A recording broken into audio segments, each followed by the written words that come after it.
جی یہ جو معاملہ ہے کہ خواتین کے تو رمضان کے روزے ہی مکمل نہیں ہو پاتے اللہ کی تقدیر کے غالب ہونے کی وجہ سے، جو معاملہ خواتین کا ہے، تو پھر وہ شوال کے روزے کیسے رکھ سکتی ہیں؟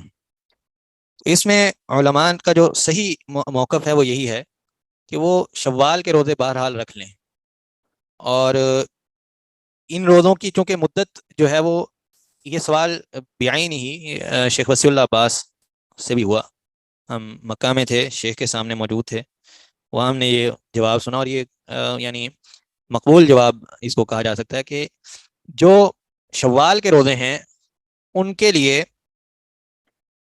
جو ہے جو مدت ہے وہ ایک ماہ کی ہے، زیادہ سے زیادہ ایک ماہ آپ روزے رکھ سکتے ہیں شوال کے، اس کے بعد ان کا وقت ختم ہو جاتا ہے، جبکہ جو روزے ہیں رمضان کے، ان کی رخصت بہرحال نبی علیہ الصلوۃ والسلام کی حدیث جو ام المؤمنین عائشہ صدیقہ اور دیگر ازواج مطہرات سے مروی ہے، ان کی مدت جو ہے وہ اگلے رمضان کے آغاز سے قبل تک باقی ہے، ٹھیک ہے؟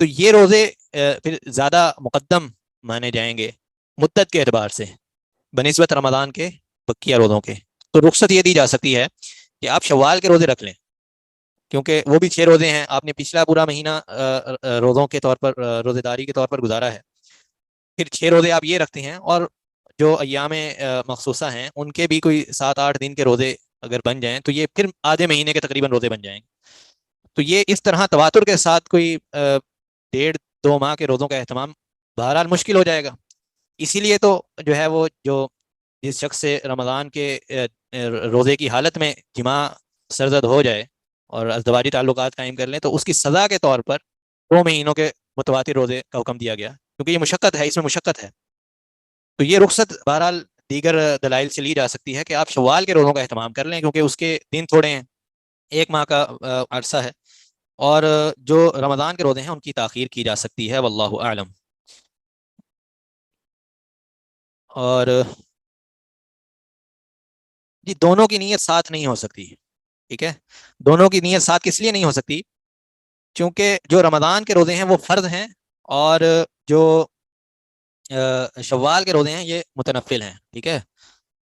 ان کی نیت نفل کے طور پر کی جاتی ہے، اور رمضان کے روزوں کی نیت فرض کے طور پر کی جاتی ہے۔ جی حدیث نمبر جو اب ہم آگے پڑھیں گے وہ ہے 760، تو وہ اس حدیث سے آگے دوبارہ کلاس شروع کی جائے گی، تو نیت آپ ایک نہیں کر سکتے ہیں، البتہ اگر کسی شخص کی نیت ہو کہ میں 3-4 نفلی نیتیں جمع کر لوں تو یہ بہرحال ممکن ہے، جیسے کوئی شخص پیر کے دن روزہ رکھ رہا ہے اور پیر کے دن ہی وہ روزہ رکھنا چاہتا ہے شوال کے مہینے میں، تو وہ اس کو جمع کر سکتا ہے، لیکن اس کے ساتھ وہ یہ سمجھے کہ میں جو میرا جو روزہ رمضان کا باقی ہے اس کی تکمیل بھی کر لوں تو وہ ممکن نہیں ہوگا، اس کو ایک نیت کا اہتمام کرنا ہوگا، اور وہ فرض کی ہوگی یا نفلی ہوگی، نفلی نیت کا تعدد ہو سکتا ہے، اسی طرح جو فرض کی نیت ہے وہ جمع نہیں ہو سکتی، بہرحال فرض ایک وقت میں ایک ہی ادا کیا جائے گا، اگر کسی شخص نے یہ نیت کی ہے کہ اگر میرا یہ کام ہو جائے تو میں اتنے روزوں کی نظر مانتی ہوں یا مانتا ہوں اور میں وہ روزے رکھوں گی، تو پھر اس صورت میں آپ یہ نہیں کر سکتے کہ رمضان کے روزوں اب جب آپ کا وہ کام پورا ہو جائے تو آپ کو نظر کی ادائیگی آپ پر واجب ہو گئی ہے، ضروری ہو گئی ہے، فرض ہو گئی ہے، تو اب یہ ممکن نہیں ہے کہ آپ رمضان کے دوران ہی یہ نیت کر لیں کہ میرا جو فلاں کام تھا وہ ہوا اور اس کے لیے میں نے 10 روزوں کی نیت مانی تھی، لہٰذا اب میں یہ 10 روزے اس رمضان میں مکمل کر لوں، ان کو الگ سے ان کا اہتمام کرنا ہوگا، تو یہ اس طرح سمجھا جا سکتا ہے، واللہ اعلم۔ یہ حدیث نمبر 760 انشاءاللہ ہم پڑھیں گے۔ شیخ عبید نے کس حوالے سے بتایا کہ کر سکتے ہیں؟ سوال اصل میں 3-4 ہیں تو ذرا واضح ہو جائے گی بات، اللہ عالم۔ اور یہ ڈائریکٹ میسیج آپ کھول دیں اور سب کے پاس جانا چاہیے، یہ میسیج جو ہیں وہ آپ سب اسٹوڈنٹس کے پاس آ رہے ہیں، پتہ نہیں آ رہے ہیں، یا یہ ڈائریکٹ میسیج ہے، واللہ عالم۔ اوکے، یہاں سے شاید ہوگا یہ ریکارڈنگ آن ڈائریکٹ میسیج۔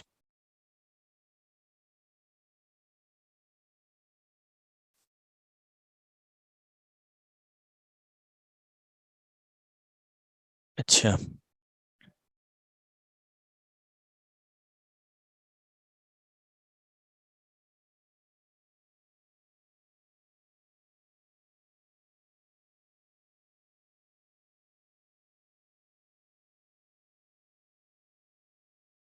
چلیں نماز کے بعد انشاءاللہ دوبارہ پھر شروع کرتے ہیں.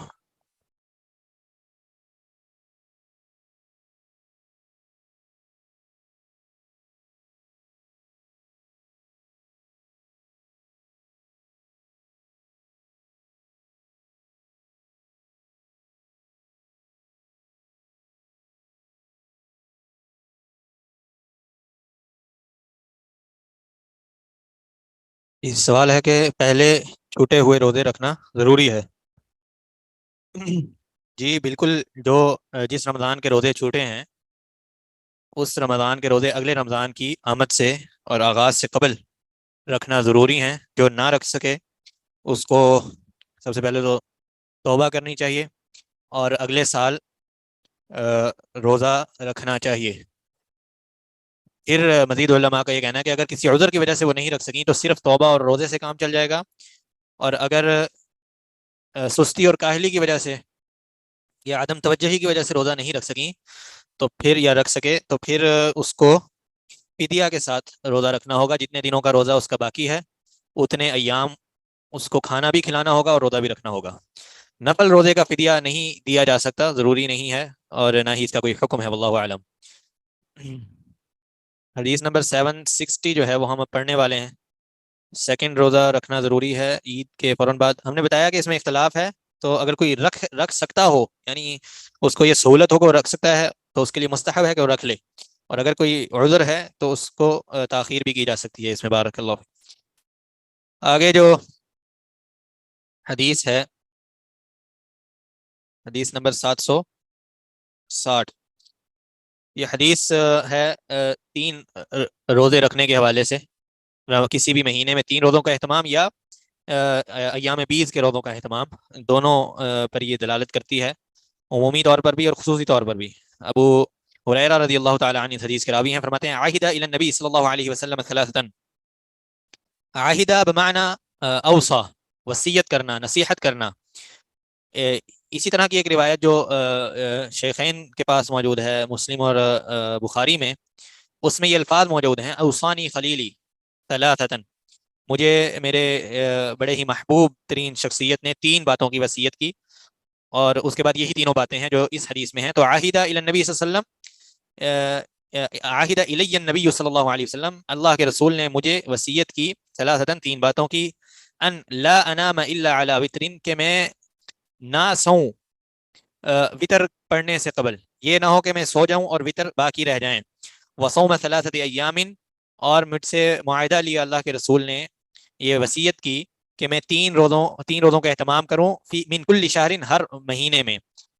وان اصلی الضحى, اور مجھے اس بات کا بھی اہتمام کرنے کا حکم دیا کہ میں چاشت کی نماز کا یا اشراق کی نماز کا یا بہت سارے نمازوں کے نام یہاں پر ذکر کیے جاتے ہیں, اوابین کی نماز ہے, ان کے اس نماز کا اہتمام نہ کروں, ضروری کروں.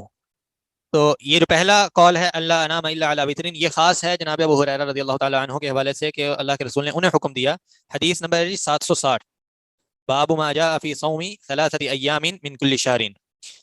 تو فرمایا کہ میں وصیت کی مجھے اللہ کے رسول نے کہ میں وطر پڑھنے سے پہلے نہ سوؤں. دراصل معاملہ یہ ہے کہ وطر کا جو محبوب ترین وقت ہے وہ ہے کہ انسان سو جائے, سو کر دوبارہ اٹھے اور رات کے کسی پہر میں وطر کو ادا کیا جائے. یہ ہے افضل ترین معاملہ وطر کے حوالے سے احادیث کی روشنی میں. لیکن جناب ابو ہریرہ رضی اللہ تعالیٰ عنہ چونکہ ایک طالب علم تھے, اللہ کے رسول کے احادیث کے حوالے سے ہر وقت ان کا ایک معمول تھا, یاد کیا کرتے تھے, محنت کیا کرتے تھے. تو وہ فرماتے ہیں کہ اللہ کے رسول نے یہ خاص نصیحت مجھے کی کہ آپ نے جو ہے کبھی بھی وطر پڑھے بغیر نہیں سونا, کیونکہ ممکن ہے آپ سارا دن محنت کرتے رہے ہوں اور احادیث میں مشغول رہیں اور پھر آپ کی آنکھ لگ جائے, سو جائیں, تو دوبارہ آنکھ آپ کی نہ کھلے اور فجر ہو جائے. تو یہ خاص معاملہ ہے جناب ابو ہریرہ رضی اللہ تعالیٰ عنہ کے حوالے سے, اور بالعموم تمام طلاب العلم اور دیگر مسلمان جو یہ سمجھتے ہیں کہ اگر وہ سو گئے تو دوبارہ اٹھنا ان کے لیے پاسبل نہیں ہے, تو ان کو چاہیے کہ وہ سونے سے قبل ہی وطر ادا کر لیں. وگرنہ اصل وطر کا معاملہ ہم نے آپ کو بتایا کہ یہ ہے کہ وہ رات کے کسی پہر میں سو کر اٹھے اور پھر سو, یعنی 2 نومین کے درمیان وطر کا وقت ہے اصل, کہ 2 سونے کے درمیان 2 بار انسان سوئے تو درمیان کا جو وقت ہے اس میں وطر کی ادائیگی ہو. بعض حدیث میں اس طرح کے الفاظ موجود ہیں. وصوم ثلاثۃ ایام، اور 3 دن کے روزوں کے اہتمام کا حکم دیا. وہ 3 دن کے روزے جو پورے مہینے میں کسی بھی وقت ہو سکتے ہیں. یہ بھی ممکن ہے کہ جناب ابو ہریرہ رضی اللہ تعالیٰ عنہ کے حوالے سے مختص ہو معاملہ، لیکن عمومی بھی ہے، کیونکہ ابو ہریرہ رضی اللہ تعالیٰ عنہ کا معاملہ آپ کو بتایا کہ حدیث کے حوالے سے زیادہ مشغولیت کا تھا. تو ممکن ہے کہ نبی علیہ الصلوۃ والسلام نے یہ رغبت دیکھی ہو کہ چونکہ مصروف رہتے ہیں طلب علم میں، تو ہو سکتا ہے ایام بیس کے مخصوص ایام 3 دن 13 14 اور 15 کو وہ روزوں کا اہتمام نہ کر سکیں، اور یعنی مصروفیت ان کی ہو پڑھنے پڑھانے کے حوالے سے. اگر وہ روزہ رکھیں گے تو کچھ وہ مصروفیت میں خلل آ سکتا ہے. تو کہا کہ تم مہینے کے کسی بھی ایام میں ان 3 روزوں کا اہتمام کر لو. یا یہ بھی ہو سکتا ہے کہ اس کا معنی خصوصی ایام بیس کے حوالے سے اللہ کے رسول نے ان کو حکم دیا. وان اصلی الضحیٰ، اور مجھے چاشت اشراق یا اوابین کی نماز کا حکم دیا اللہ کے رسول نے. چاشت جو ہے وہ اس کی تفسیر کی جاتی ہے بعض علماء کے نزدیک کہ وہ سمجھتے ہیں کہ جو اشراق کا وقت ہے وہ سورج نکلنے کے فوراً بعد ہے، طلوع ہونے کے فوراً بعد 10 سے 15 منٹ کے بعد شروع ہو جاتا ہے. اور اسی وقت کا نماز اگر 10 بجے کے بعد آپ ادا کرنا چاہیں تو وہ چاشت بن جاتی ہے. اور بعض کے نزدیک یہ اگر آپ زوال سے پہلے پڑھ رہے ہیں تو اسی نماز کا نام جو ہے وہ اوابین بن جاتا ہے.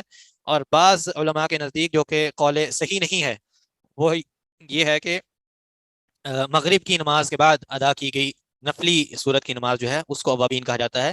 لیکن یہی قول جو ہم نے پہلے ذکر کیا وہ زیادہ بہتر ہے کہ چاشت ہو، اشراق ہو یا اوابین ہو، یہ ساری نمازیں ایک ہی ہیں، بس وقت کے اختلاف کے ساتھ ان کا نام مختلف ہو جاتا ہے. اگر کوئی سورج کے طلوع ہونے کے فوراً بعد اس نماز کی ادائیگی کرتا ہے تو وہ اشراق کی نماز ہے.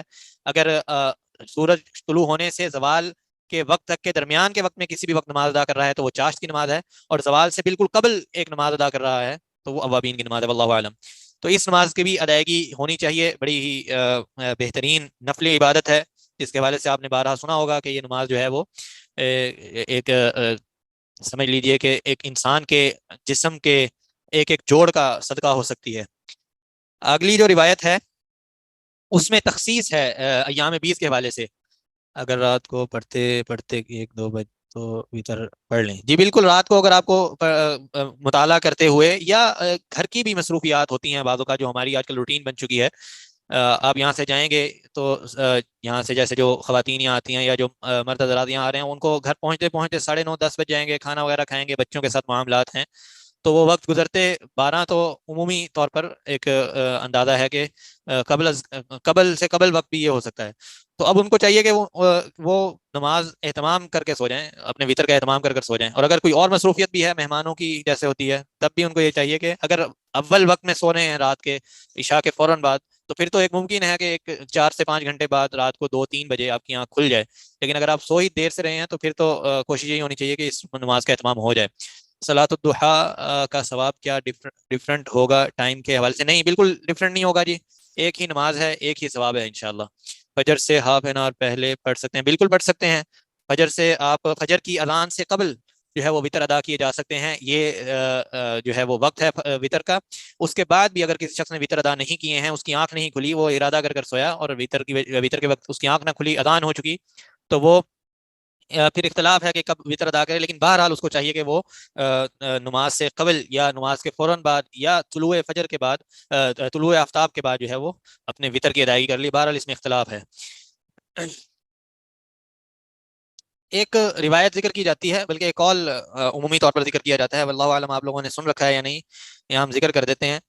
شیخ عبد الرحمن مبارک پوری رحمہ اللہ وہ ذکر کرتے ہیں کہ ہمارے شیخ نے یہ بات ہمیں بتائی کہ بعض لوگوں میں یہ بات مشہور ہے کہ جو شخص چاشت کی، اشراق کی یا کوئی بھی ایسی نفلی نماز کا آغاز کرتا ہے پھر اس کو چھوڑ دیتا ہے تو اس کو اندھا کر دیا جاتا ہے. تو کہتے ہیں کہ یہ بات صحیح نہیں ہے، بلکہ اس کا الٹا اثر یہ ہے کہ لوگ ڈرتے کہ اگر ہم سے یہ چھوٹ گئی اور ہم اندھے کر دیے جائیں گے، اس نماز کا اہتمام ہی نہیں کرتے، شروع سے آغاز ہی نہیں کرتے ہیں. تو یہ بات قطعاً صحیح نہیں ہے، واللہ اعلم. دوسری حدیث جو اس حوالے سے ذکر کی گئی، ابو ذر غفاری رضی اللہ تعالیٰ عنہ فرماتے ہیں اللہ کے رسول نے فرمایا یا ابا ذر اذا صمت من الشهر 3 ایام فصم 13 و14 و 15 کہ اگر آپ چاہتے ہیں کہ رمضان کسی بھی مہینے میں 3 روزوں کا اہتمام ہو تو اس میں تاریخ جو ہے وہ آپ کے پاس 13 14 اور 15 کی ہے. اس حدیث میں صراحت ہو گئی ہے تخصیص کے ساتھ ایام کی. وفي الباب عن ابي قتاده وعبد الله بن عمر وقرة بن اياس المزني وعبد الله بن مسعود وابي عقرب وابن عباس وعائشه وقتاده بن ملحان اور دیگر صحابہ کرام سے یہ روایت مروی ہے. وقد روي في بعض الحديث ان من صام 3 ايام من كل شهر كان كمن صام الدهر یہ بھی روایت بہرحال موجود ہے ثواب کے حوالے سے ایام بیس کے، کہ جس شخص نے ہر ماہ ان 3 روزوں کا اہتمام کیا ہو اس کے لیے ثواب جو ہے وہ ایسے ہی ہے جیسے اس نے زندگی بھر کے روزے رکھے ہوں۔ زمانہ، زمانہ الدہر، زمانے بھر کے روزے رکھنا، زمانے بھر کے روزے رکھنا معنی کہ اس کی جو زندگی ہے اس زندگی کے بقدر اس نے روزے رکھے۔ فجر کی اذان کے بعد فجر کی سنتوں سے پہلے اگر تہجد مس ہو گئی ہو تو پڑھ سکتے ہیں۔ تہجد کے حوالے سے بہرحال یہ حکم نہیں ہے کہ جو ہے وہ اس کو بھی اس کی بھی قضا دی جائے، واللہ اعلم۔ شیخ اشراق وغیرہ کی کتنی رکعت پڑھی؟ ہاں، اشراق وغیرہ کے حوالے سے جو اقل الشیء ہے، کم سے کم جو ہے وہ 2 رکعت ہیں، اور اس سے زیادہ آپ جتنی بھی پڑھ سکتے ہیں، کوشش کر سکتے ہیں، پڑھ سکتے ہیں، اتنی ادا کی جا سکتی ہیں، لیکن کم از کم 2 رکعت کا حکم ملتا ہے۔ البتہ اس کا طریقہ یہ ہے کہ اس کو مثنا مثنا کے طور پر پڑھا جائے گا، 2 رکعت کر کے، اور یہی موقف صحیح بھی ہے، ٹھیک ہے۔ 4 رکعت اکٹھی جوڑ کر نہیں پڑھنی چاہیے۔ مستحب عمل یہ ہے کہ صلاۃ الضحیٰ ہو یا کوئی بھی نفلی نماز جو آپ دن کے وقت میں ادا کر رہے ہیں، اس کو 2 2 کر کر ادا کیا جائے، سوائے ان نمازوں کے جن کے 4 رکعت 2 تشہد کے ساتھ پڑھنے کا حکم ملتا ہو، جیسے کہ ظہر سے قبل کی جو 4 رکعت ہیں، ان کے حوالے سے ایک روایت ملتی ہے کہ اس میں 4 رکعت جو ہیں وہ اکٹھی پڑھنے کا ایک عمل ثابت ہے، لیکن اگر اس میں بھی دیگر روایات کو دیکھا جائے تو وہ زیادہ بہتر یہی ہے کہ 2 2 رکعت کر کے جو ہے ان رکعت کا اہتمام کیا جائے، ظہر نہیں، عفواً عصر کی نماز کے حوالے سے۔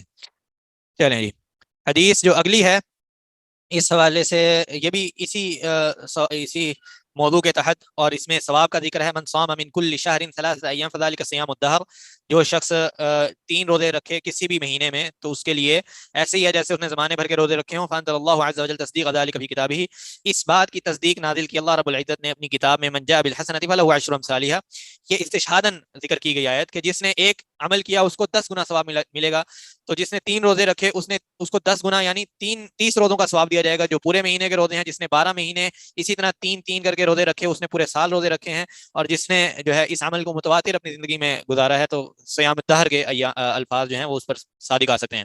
ابو عیسیٰ امام ترمذی رحمہ اللہ فرماتے ہیں یہ حدیث جو ہے حسن اور صحیح درجے کی ہے۔ تو صرف نماز کی سنتیں جو 4 ہوں تو کیا 2 2 کر کے پڑھیں؟ جی، میں نے آپ کو بتایا کہ عصر کے حوالے سے ایک روایت ملتی ہے جس میں غالباً مسند احمد کی روایت ہے، جس میں یہ حکم دیا کہ 4 رکعت متواتر پڑھی گئیں، تو اس میں بھی جو صحیح ترین احادیث ہیں اس میں 2 2 کا عمل جو ہے وہ زیادہ مناسب معلوم ہوتا ہے، اور عمومی طریقہ جو شریعت نے سمجھایا ہے اس میں یہی ہے کہ رات کی نماز اور دن کی نماز صلاۃ اللیل والیوم والنہار مثنا مثنا 2 2 کر کے پڑھی جائیں، ٹھیک ہے۔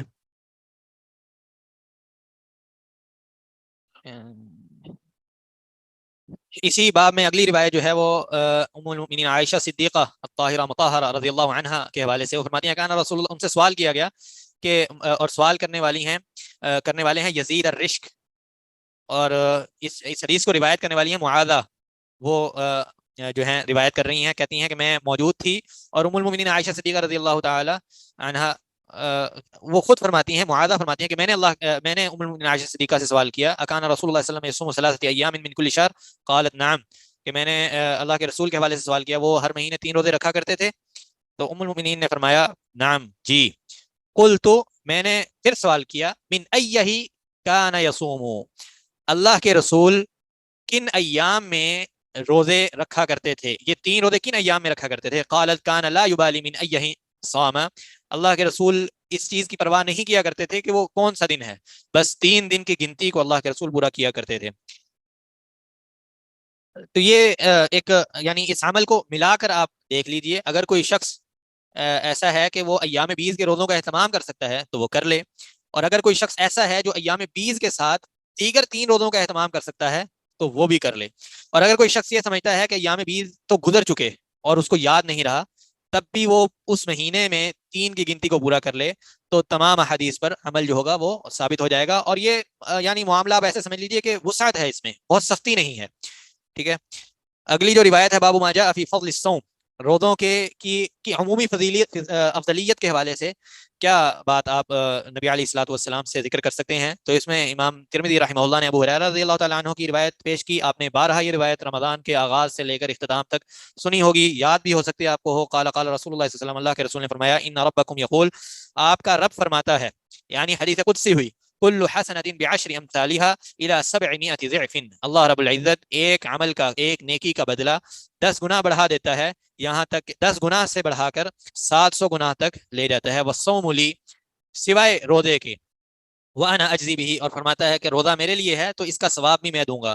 الصوم جنۃ من النار، یہ جو روزہ ہے یہ ڈھال ہے، ڈھال، جو ڈھال ایک مجاہد اپنی حفاظت کے لیے، اپنے بچاؤ کے لیے، اپنے وقایا کے لیے استعمال کرتا ہے، اب کفار سے لڑتے ہوئے اور اپنے دشمن سے لڑتے ہوئے، تو یہ ایک ڈھال ہو سکتی ہے شیطان کے حملوں سے بچنے کے لیے، آگ سے بچنے کے لیے تمہاری ڈھال ہو سکتی ہے، فتنوں سے بچنے کے لیے تمہاری ڈھال ہو سکتی ہے۔ ولا خلوف فم الصائم اطیب عند اللہ من ریح المسک، جو جو بو یا جو اسمیل ایک روزے دار کے لعاب سے اور اس کے منہ سے پیدا ہوتی ہے، وہ اللہ رب العزت کے نزدیک مسک، جو سب سے قوی ترین خوشبو ہے اور خوبصورت ترین جو ہے وہ مسک استعمال کی جاتی ہے، فرمایا کہ اس سے بھی بہتر ہے۔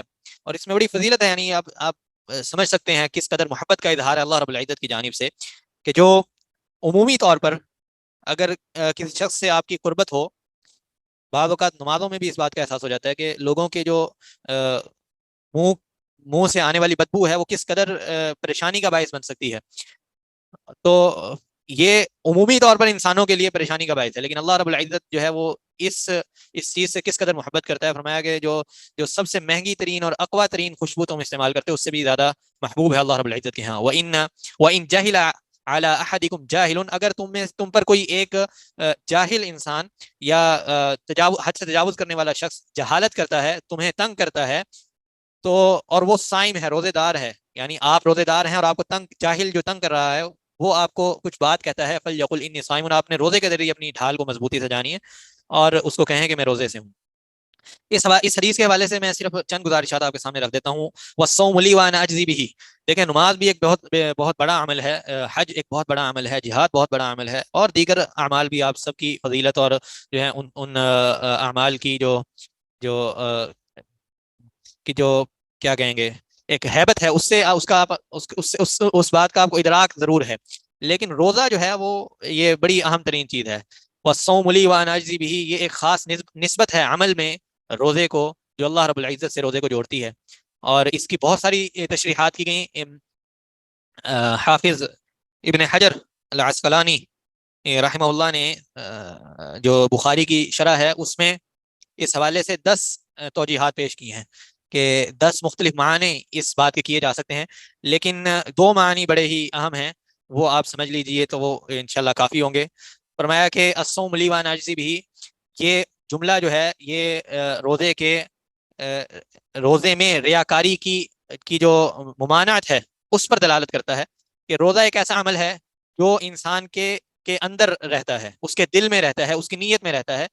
باقی نماز آپ ایک ظاہر کر کے ادا کرتے ہیں، ٹھیک ہے، اسی طرح اگر آپ ذکر بھی کر رہے ہیں تو کم سے کم آپ کے ہونٹ ہل رہے ہیں، کوئی آپ کو دیکھ رہا ہے، تو اس میں بھی ریاکاری کا عنصر آ سکتا ہے۔ دیگر اعمال میں بھی ایک عمل جو ظاہری عمل ہے انسان کے اعضاء کا وہ شامل ہے، لیکن روزہ ایک ایسا عمل ہے جو جب تک انسان اپنی زبان سے ظاہر نہیں کرے گا اس وقت تک اس کا اظہار نہیں ہو سکتا، لہذا روزہ بذات خود ایک ریاکاری کے منافی چیز ہے۔ اسی لیے نبی علیہ الصلوۃ والسلام کی ایک حدیث بھی پیش کی جاتی ہے، فرمایا الصوم لا ریاء فی، لا ریاء فی الصوم لیس فی الصیام ریاء، یہ مختلف الفاظ ہیں۔ حدیث جو ہے وہ سندی اعتبار سے کچھ ضعیف ضرور ہے، لیکن اس اعتبار سے دیکھا جائے تو یہ معنی اس پر صادق آتا ہے۔ دوسرا جو معنی لیا جا سکتا ہے وہ یہ ہے کہ روزہ ایک الگ عمل ہے، اور بقیہ تمام اعمال جو ہیں ان کے ثواب کی مقدار اللہ رب العزت نے تعین کر دی کہ دیکھیں، فرمایا کل حسنۃ بعشر امثالها، اس حدیث کے شروع میں فرمایا کہ ہر عمل کا بدلہ 10 سے لے کر 700 گنا تک ہے، لیکن جو روزے کے ثواب کی مقدار کا علم ہے نا وہ صرف اللہ رب العزت کے پاس ہے۔ وہ اللہ رب العزت نے اس عمل جو یہاں پر ثواب ذکر کیا ہے اس سے کہیں گنا بڑا رکھا ہے، واللہ عالم۔ یہ ایک توجیہ کی جا سکتی ہے اس حدیث کی۔ باقی فضائل ہیں اس حدیث کے، جس میں ایک جو جنت کے دروازے والی حدیث ہے وہ آپ نے بارہا سنی ہے، وہ بھی صحیح حدیث ہے کہ جنت میں ایک دروازہ رکھا گیا جس کا نام ریان ہے، اور اس سے صرف روزے دار داخل ہوں گے، اور روزے دار جب داخل ہو جائیں گے تو ایک پیاس روزے دار محسوس کرتا ہے نا جب روزہ رکھ لیتا ہے، تو فرمایا کہ جب وہ اس دروازے سے داخل ہوگا تو اس کی پیاس کو بجھا دیا جائے گا، لم یظمأ ابدا، اور اس کو کبھی دوبارہ پیاس نہیں لگے گی۔ اور للصائم فرحتان، یہ والی حدیث ہے، چلیں اس پر پھر انشاءاللہ آئندہ کبھی گفتگو کریں گے. میرا خیال شیخ آ چکے ہیں تو زیادہ وقت نہ لیا جائے. بارک اللہ فیکم. کوئی سوال ہے تو کر لیجیے جلدی سے. اور اگر کوئی کہے کہ روزے کے بعد دیکھ لوں, روزے کے بعد اگر کوئی کہے کہ روزے کے بعد دیکھ لوں گا تو صحیح ہے. تو واللہ عالم, آپ کا سوال کافی جو ہے وہ تفننی ہے, اس پر مزاح کیا جا سکتا ہے. لیکن بہرحال یہ بھی ایک عمل صحیح نہیں ہے کہ انسان اپنے روزے کو, روزہ جو ہے اٹ سیلف صبر کی تلقین کرتا ہے نا آپ کو. تو صبر آپ کا یہ ہے کہ آپ اس سے کہیے کہ میں نے آپ کو معاف کر دیا, میں روزے سے ہوں, میں آپ کو کچھ نہیں کہوں گا. شیخ ہم نے جو روزے میں پڑھا تھا کہ ہجامہ نہیں کرانا چاہیے اور اسی کا ہی بلڈ ڈونیشن کا بھی حکم اسی میں ہی آتا ہے کہ میں ہجامہ آپ کی نہیں. آواز صحیح سن نہیں پا رہا, کیا فرما رہی ہیں؟ ہم نے جو یہ پہلے ایک حدیث پڑھی تھی روزے میں ہجامہ کے بارے میں کہ روزے میں ہجامہ نہیں کروایا جا سکتا, صحیح اور بلڈ ڈونیشن کا بھی حکم اس میں آ جاتا ہے. لیکن اگر کوئی صحیح. ایسی استثنائی صورت ہو, جیسے کسی کا جو ہے وہ بلڈ گروپ بہت ریئر ہوتا ہے ہوں. اور کوئی ایسی سچویشن ہو کہ کسی کی زندگی بچانے کا سوال ہو, تو ایسی صورت میں پھر جو ہے وہ کیا بلڈ دیا جا سکتا ہے؟ دیکھیں, ابھی مجھے علم نہیں ہے شیخ ہیں یا نہیں, میں آپ کو جلدی سے جلدی جس قدر ممکن ہو سکے گا ایک اصول بتا کر جا رہا ہوں. شریعت کے جتنے احکامات ہیں ان کے 5 مقاصد ہیں, ان کو مقاصد شرعیہ کہا جاتا ہے. سب سے پہلے زندگی, حیات, اس کے بعد دین, اور پھر مال, اور پھر آپ کی نسل, اور جو آپ سمجھ لیجئے کہ قسمت, اور 5ویں چیز ہے انسان کی عقل. ان 5 چیزوں کی حفاظت جو ہے, یہ تمام احکامات, شریعت کے جتنے احکامات ہیں وہ ان 5 چیزوں کی حفاظت کے لیے نازل کیے گئے ہیں. ٹھیک ہے, اگر کبھی آپ کو ایسا معاملہ درپیش ہو کہ آپ کو نظر آئے کہ دین اور عقل میں تعارض ہو رہا ہے, تو یہ جو ترتیب ہم نے آپ کو ذکر کیا ہے نا, زندگی, حیات انسان کی, پھر دین, پھر مال, پھر نسب, اور پھر عقل, اور بعض کی ترتیب کچھ مختلف بھی ہے, بعد نے نسب کو پہلے ذکر کیا, مال کو بعد میں ذکر کیا, اور عقل کو آخر میں ذکر کیا. تو مال اور نسب میں تھوڑا سا اختلاف ہے, لیکن دین اور حیات کے حوالے سے یہ ترتیب یاد رکھیں کہ حیات پہلے ہے, اس کے بعد پھر دین ہے. اگر کبھی اختلاف ہو جائے اس دین میں اور مال میں, یا دین میں اور نسب میں, تو آپ کو دین کو فوقیت دینی پڑے گی. کبھی اختلاف ہو جائے مال میں اور نسب میں, تو آپ کو نسب کو فوقیت دینی ہوگی. اگر کبھی اختلاف ہو جائے عقل میں اور مال میں, تو آپ کو مال کو فوقیت دینی ہوگی. اسی طرح اگر کبھی اختلاف ہو جائے آپ کے کسی شرعی معاملے میں اور زندگی کے حوالے سے, کسی کی حیات کے حوالے سے, تو آپ کو زندگی کو فوقیت دینی ہوگی. اس معاملے میں میرا خیال ہے کہ جواب مل سکتا ہے. واللہ اعلم. سبحانک اللہم. I pray that all the Muslims will benefit from this work, and that it will be a source of blessings in both worlds for Bruj instructors, Olim online team and volunteers who participated in it in any way. Amin. جی بسم اللہ الرحمن الرحیم. الحمدللہ والصلاة والسلام علی رسول اللہ وعلی آلہ وصحبہ ومن والا وبعد. جی الدرس الخامس والعشرون پڑھا تھا ہم نے, تو اس کی تمارین پڑھ. سب سے پہلے عجب عن الاسئلۃ الآتیہ, متى استيقظ زکریا من النوم. جی صفحہ نمبر 213. تمرین الاول, متى استيقظ زکریا من النوم.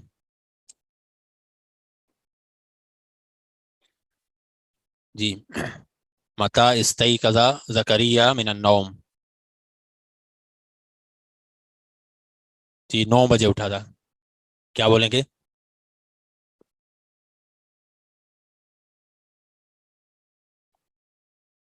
جی استيقظ زکریا من النوم الساعة التاسعة.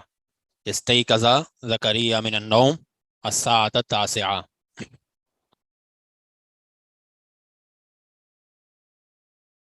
کیسے؟ جی جی یستیقظ, یعنی سوال ویسے ماضی میں ہوا ہے تو جواب بھی ماضی میں دینا ہے, یعنی اٹھے گا اگر ہو تو پھر یستیقظ زکریا من النوم, پیچھے سبق میں ہے اٹھتا ہے زکریا. یہ استیقظ یہ ماضی ہے, جی یہ ماضی ہے, اور مضارع یستیقظ, استیقظ یستیقظ. جی لما تأخر عبد الملک, لما تأخر عبد الملک.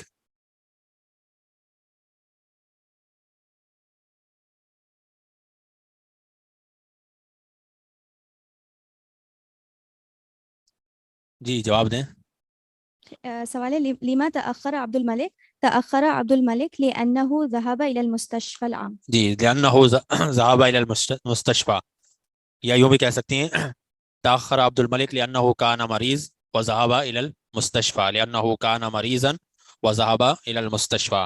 ماذا طلب حامد من المدرس؟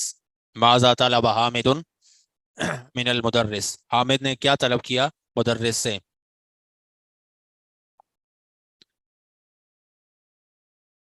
طلب حامد من المدرس بعض المال یا مبلغا من المال، مبلغا من المال. او استقرض حامد من المدرس، استقرض ای طلب القرض، حامد نے قرض طلب کیا مدرس سے. استقرض حامد من المدرس. یہ آگے دوسری تمرین ہے. من الابواب الفعل الثلاثی المزید باب استفعل زیدت فی اولی حمزہ وسین وتا نحو استقبل استغفر استمر. اس میں 3 لفظ جو شروع کے ہیں یہ زیادہ ہوئے ہیں. اصل تا فعال، حمزہ سین تا یہ زیادہ ہوئے ہیں. تو اس میں جتنے بھی اس طرح کے الفاظ ہیں اکثر غالباً جو ہے طلب کا معنی آتا ہے. اس میں طلب کا معنی استقبال استقبال کو طلب کرنا، ان کے آنے کو طلب کرنا. استغفر مغفرت طلب کرنا. اور بعض اوقات طلب کا معنی نہیں بھی ہوتا، استمرہ میں نہیں ہے. استمرہ کا مطلب ہے جاری رکھنا، استمرہ جاری رکھنا. جی آگے استخرج من الدرس الافعال الواردۃ فیہ من ھذا الباب. اس باب سے جو افعال آئے ہیں وہ درس سے نکالیں. جی دوسری لائن میں استلقیتو میں لیٹا. جی اور آخر میں اسی کے آخر میں استریح لکی استریح. جی تیسری لائن میں استیقظتو، جی استیقظتو. چوتھی لائن میں استحممتو. یہ آگے جو دوسرے پیراگراف میں لاستقبال رئیسہم، یہ مصدر ہے اسی باب سے. لاستقبال رئیسہم استقبل یستقبل استقبالا. جی آگے حدیث میں ہے فاستہدونی فعل امر ہے، استہدونی جمع جی جمع مذکر کا صیغہ ہے استہدونی. فاستطعمونی یہ بھی فعل امر جمع مذکر کا صیغہ ہے. اسی طرح فاستقسونی، جی فاستغفرونی یہ بھی سارے امر ہیں. یہ سبق نمبر 25 ہے. جی جی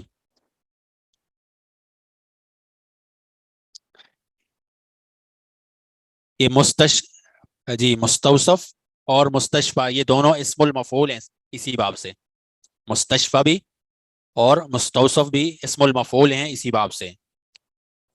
استوصفا یستوصف استیصافا، اور مستشفى کا ماضی ہوگا استشفى یستشفی استشفاء، طلب الشفاء شفا طلب کرنا. جی استاذنتا.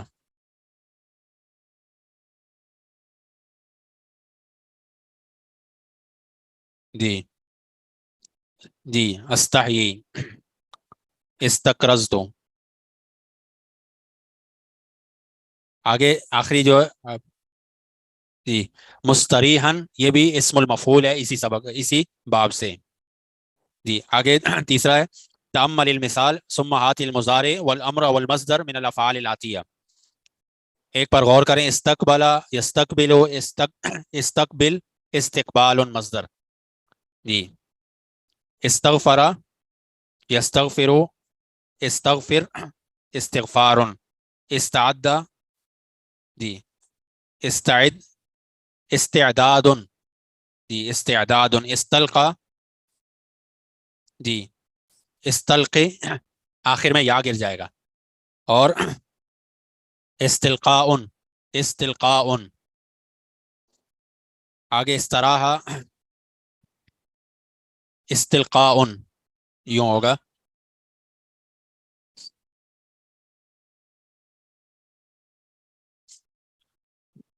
جی آگے استراح یستریح استرح استراحتن. دوسرا اس وزن پر بھی مصدر آتا ہے. استقال يستقيل جی استقل جی استقالتن. استفاد يستفيد یستفید استفد جی استفد استفادتن. معنی استقبال کا مطلب ہے استقبال کرنا. استغفر مغفرت طلب کرنا. استعد تیاری کرنا.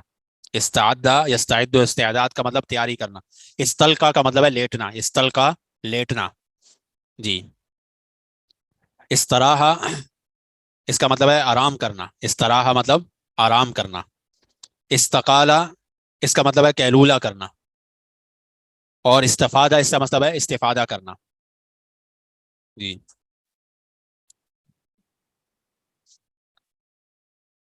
آگے چوتھا عین فی الامثلۃ الآتیہ باب استفعل بمشتقاتہ. استفعل کے مشتقات میں سے متعین کریں. کون کون سے؟ تو استہم بالماء البارد.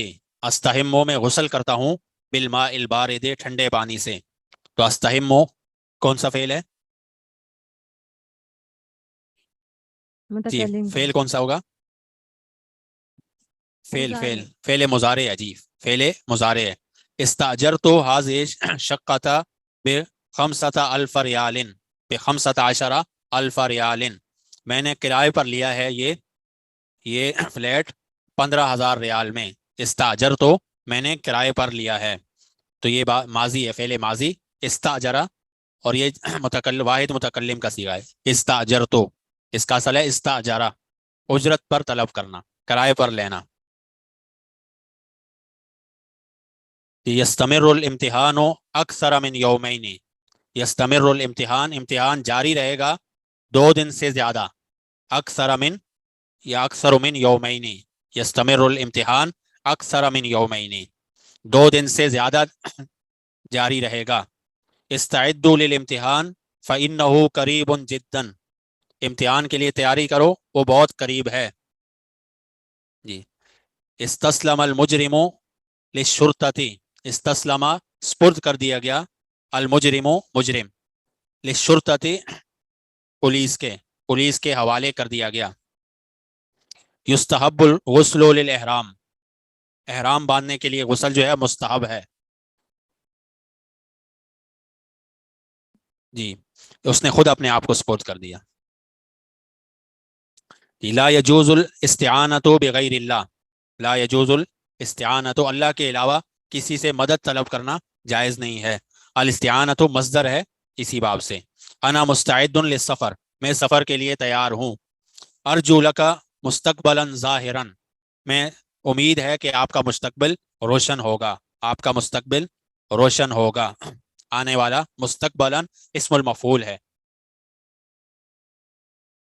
وفي التنزيل إذ قلنا للملائكة اسجدوا لآدم فسجدوا إلا إبليس أبى واستكبر وكان من الكافرين. واستكبر فعل ماضی ہے اسی باب سے. جی واضح. استلقيت على كفايا لكي أستريح. تو استلقيت میں لیٹا اپنی گدی کے بل، لكي أستريح تاکہ میں آرام کروں. کئی من النواسب مضارع و یسمى حرف مصدریت و نصب و استقبال. 3 نام آئے. ایک حرف مصدر کہلاتا ہے، دوسرا حرف نصب کہلاتا ہے، اور تیسرا استقبال کہلاتا ہے. کیونکہ مضارع کے اندر 2 معنی پائے جاتے ہیں، حال اور استقبال دونوں. جب کئی داخل ہوتا ہے تو یہ اس کو خاص کر دیتا ہے استقبال کے ساتھ، مستقبل کے ساتھ. تو اسی لیے حرف مصدریہ مصدر میں تبدیل کیا جا سکتا ہے اس سے بعد والے فعل کو، اور نصب دیتا ہے فعل مضارع کو، اس وجہ سے حرف نصب کہلاتا ہے. اور استقبال اس وجہ سے کہلاتا ہے کہ مضارع کو حال سے ختم کر کے استقبال کے ساتھ خاص کر دیتا ہے. لأنها تجعل ما بعدها في تعویل مصدر. اس لیے کر دیتا ہے ما بعدها اپنے بعد کو فی تعویل مصدر، مصدر کے تعویل میں. مصدر یعنی تبدیل ہو کے مصدر بنایا جا سکتا ہے. مثال کے طور پر استلقیت علی کفایا کئی استریحہ کو یوں بھی کہا جا سکتا ہے للاستراحت لکئی استریحہ للاستراحت بھی صحیح ہوگا، جیسے مثال میں بھی دیا ہوا ہے. فتاویل المثال السابق استلقیت علی کفایا للاستراحت والغالب ان تسبقها لام الجر التي تفید التعلیل. اور غالباً جو ہے اس سے پہلے لام جر آتا ہے کہ علت کے وجہ بیان کرنے کے لیے، لام تعلیل کہلاتا ہے. جی والغالب ان تسبقها، غالباً ایسا ہوتا ہے کہ اس سے پہلے آتا ہے لام الجر، لام جر التي تفید التعلیل جو تعلیل کا فائدہ دیتا ہے، یعنی لام علت یا لام تعلیل آتا ہے وجہ بیان کرنے کے لیے. یعنی جیسے میں سویا کیوں یا میں کیوں لیٹا, وجہ کیا تھی؟ تاکہ آرام کروں. فَإِن تسبقها فَهِيَ مُقَدَّرَةٌ, اگر اس سے پہلے نہ ہو تو اس کو مقدر مانیں گے. وہی علت کا معنی اس میں موجود ہوگا, وجہ یعنی تعلیل بیان ہوگی. اذا دخل لا النافیہ علی الفعل کتبت متصلۃ بکئی, اگر لا نافیہ فعل پر داخل ہو جائے تو کئی کے ساتھ مل کر جو ہے جڑ کر لکھا جاتا ہے. کئی کے ساتھ بکئی, جیسے لکئی لا, کئی کے ساتھ جو ہے جوڑ کر لکھ دیا جاتا ہے. نہ ہو اسر لکئی لا تتاخر عن الدرس, اسر جلدی کریں تاکہ سبق سے لیٹ نہ ہو. لکئی لا تتاخر عن الدرس.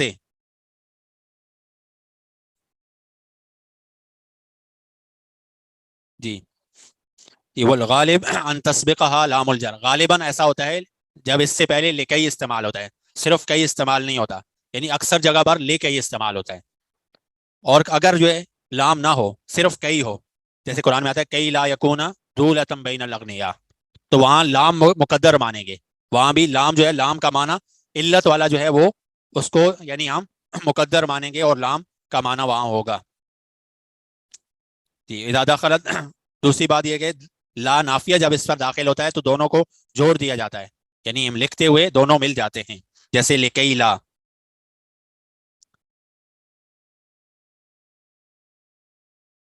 صرف کئی کے ساتھ. آگے تامل الامثلۃ الاتیہ لکئی, کئی کے لیے اس کی وضاحت کے لیے ان مثالوں پر غور کریں. التحقت بالجامعۃ الاسلامیہ لکئی اتعلم اللغۃ العربیۃ وعلوم الدین. التحقت, میں نے داخلہ لیا, بالجامعۃ الاسلامیہ, جامعہ اسلامیہ میں, لکئی اتعلم, وجہ کیا تھی؟ تاکہ میں جی عربی زبان کو سیکھوں. دوسرا لکئی جو ہے یہ لام اور نصب جو ہے اتعلم کو نصب دے دیا, اور اس کو مصدر میں کیسے تبدیل کریں گے؟ التحقت بالجامعۃ الاسلامیہ لتعلم اللغۃ العربیۃ, لتعلم اللغۃ العربیۃ. اگر اس کو مصدر میں تبدیل کرنا ہو تو اس کو تبدیل کیا جا سکتا ہے. اجتہد کئی تنجحا, اجتہد آپ محنت کریں, کئی تنجحا تاکہ آپ کامیاب ہو جائیں. جی تو یہاں کیسے تعویل کریں گے مصدر میں؟ اجتہد کئی تنجحا, اجتہد للنجاح, للنجاح, کیونکہ لام جو ہے پہلے جب ہم نے پڑھا کہ مقدر ہوگا, یہاں نہیں ہوگا, اس کو ہم مقدر مانیں گے. قال احمد لاختہ, احمد نے اپنی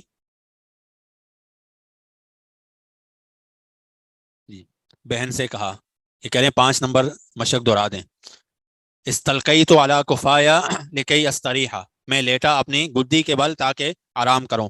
کئی من نواسب المضارع, کئی جو ہے مضارع کو نصب دینے والے ان حروف میں سے ہے جو مضارع کو نصب دیتے ہیں. وہ سما حرف مصدریہ و نصب و استقبال, اس کو حرف مصدر بھی کہتے ہیں, حرف نصب بھی کہتے ہیں, اور حرف استقبال بھی کہتے ہیں.